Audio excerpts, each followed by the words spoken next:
Hello दोस्तों। तो चलिए आज हम लोग एक और नया वीडियो लेकर के आ गए हैं, जिसमें आज हम लोग क्लास 10th बोर्ड एग्जाम का प्रीवियस ईयर क्वेश्चन को सॉल्व करेंगे। ठीक है, प्रीवियस ईयर क्वेश्चन से बहुत सारे क्वेश्चन मिलते जुलते आते हुए, तो इसके लिए हम लोग रिवीजन कर लेंगे एक बार, जो कि हमारे एग्जाम में बहुत ही हेल्पफुल होगा। ठीक है, तो चलिए आज हम लोग 51 नंबर क्वेश्चन से क्वेश्चन का डिस्कशन करेंगे। ठीक, तो 51 नंबर क्वेश्चन है, कार्बनिक यौगिकों में कार्बन की संयोजकता होती है, कितनी संयोजकता होती है? तो इसका आंसर जो होगा 4 होगा। ठीक है, उसके बाद है अगला क्वेश्चन, निम्न में से कौन संतृप्त हाइड्रोकार्बन है? तो इसका आंसर होगा एल्कीन। ठीक है, उसके बाद है 53 नंबर, एथिलीन का आईयूपीएसी नाम, आईयूपीएसी ना एथिलीन का आईयूपीएसी नाम होगा एथीन। ठीक है, आईयूपीएसी नाम बहुत सारे पूछे जाते हैं। ठीक, तो इसलिए आप लोग हम एक नया और वीडियो शॉर्ट टाइप का बना करके दे देंगे आईयूपीएसी नाम का। ठीक है, तो आप लोग उस वीडियो को जरूर देखिएगा। ठीक, उसके बाद अगला क्वेश्चन हम लोग देखेंगे, मेंडलीव की आवर्त सारणी की एक कमी थी, क्या कमी थी मेंडलीव की आवर्त सारणी में? ठीक है, तो इसका जो आंसर होगा, उसका आंसर होगा हाइड्रोजन को तीसरा स्थान नहीं मिला था। ठीक है, तो इसका आंसर होगा तीसरा नंबर। ठीक, उसके बाद है अष्टक का नियम निम्नलिखित में से किसके द्वारा प्रतिपादित किया गया था?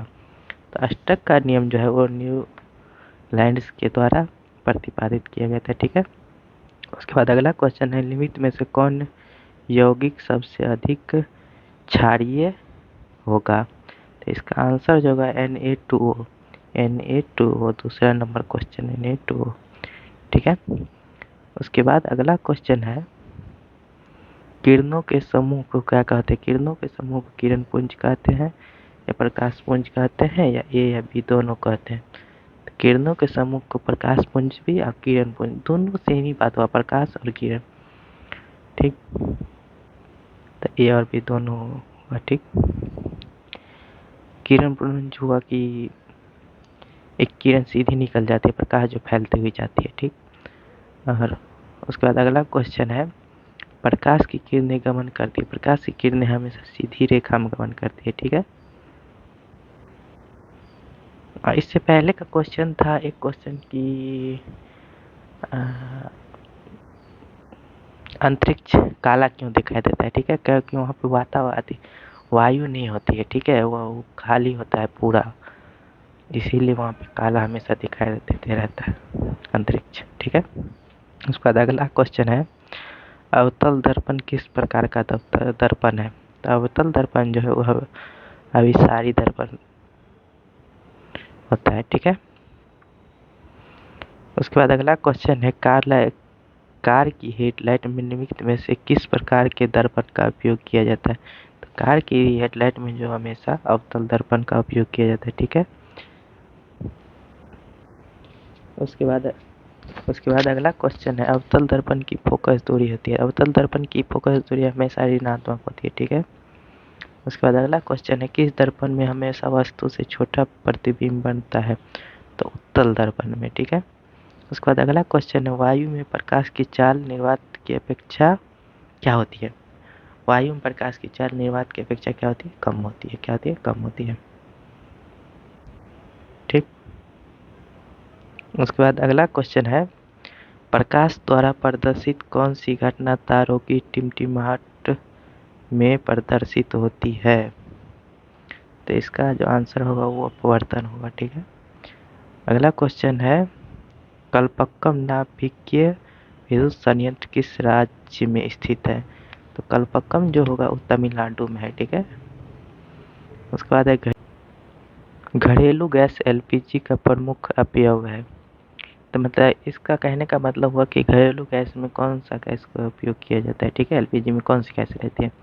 तो इस एलपीजी में जो रहती है वो ब्यूटेन गैस रहती है। ठीक है, उसके बाद है, ऊर्जा के दो अनवीकरणीय स्रोत है, अनवीकरणीय स्रोत कौन सा होगा? अनवीकरणीय ऐसा स्रोत, अनवीकरणीय ऐसी ही होती है जो कि एक बार खपत हो जाने पे दूसरी बार उसका हम उपयोग नहीं कर सकते हैं। ठीक है, तो इसका जो आंसर होगा वो होगा कोयला एवं पेट्रोलियम। ठीक है, उसके बाद अगला क्वेश्चन है, श्वसन किस प्रकार की अभिक्रिया है?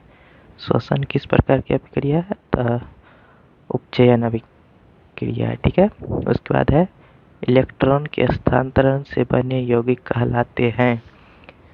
इलेक्ट्रॉन के स्थानांतरण से वैद्युत संयोजी, ठीक है। उसके बाद अगला क्वेश्चन है निम्नलिखित अभिक्रिया में से कौन अपघटन की अभिक्रिया का उदाहरण है? तो इसका आंसर जो होगा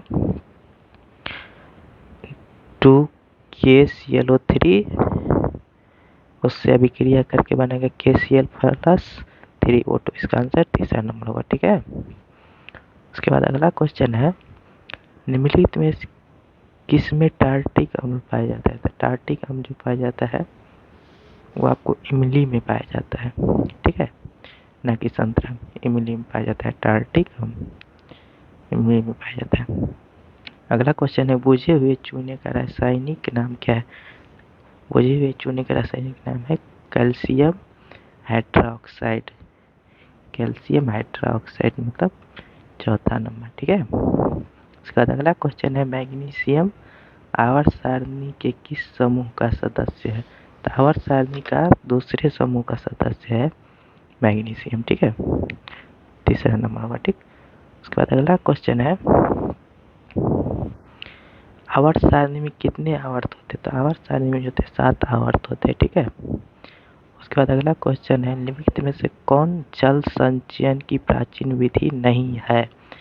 तो इरिस जो है जल संचयन की प्राकृतिक विधि नहीं है, ठीक है, और प्राचीन विधि भी नहीं है, ठीक है। उसके बाद है टिहरी बांध निर्माण का उद्देश्य क्या था?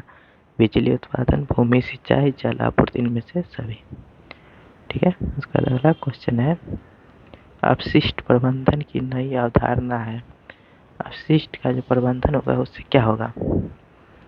उससे जो होगा उसमें होगा पुनः उपयोग भी आ सकता है, पुनःचक्रण, कमी, इनमें से सभी होगा, ठीक है। उसका 78 नंबर क्वेश्चन है निम्नलिखित में नवीकरणीय संसाधन कौन है? नवीकरणीय संसाधन कोयला तो होगा नहीं, वह नवीकरणीय संसाधन है। पेट्रोलियम नवीकरणीय संसाधन है। वन जो है वो नवीकरणीय संसाधन, इसका आंसर होगा वन। उसके बाद अगला क्वेश्चन है निम्नलिखित में कौन बायोगैस का मुख्य घटक है? तो बायोगैस का जो मुख्य घटक है वो मीथेन है, ठीक है। बायोगैस बोले भी थे जो कि ग्लोबल वार्मिंग को उठाता है, ठीक है, इनमें कार्बन डाइऑक्साइड भी आ जाता है ग्लोबल वार्मिंग बढ़ाने में। उसके बाद अगला क्वेश्चन है कि पेप्टिक अल्सर हो सकता है, पेप्टिक अल्सर क्यों होता है, ठीक है।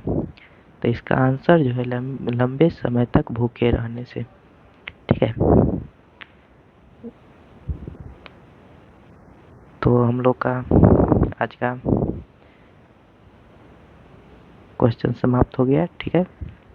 मतलब प्रीवियस ईयर 2024 में जो भी क्वेश्चन पूछे गए थे अगर उसका हम वीडियो बनाए तो उसके लिए कमेंट कीजिएगा, ठीक है। सारे ऑब्जेक्टिव क्वेश्चन का आंसर सहित हम लोग डिस्कशन करेंगे, ठीक। थैंक यू, धन्यवाद।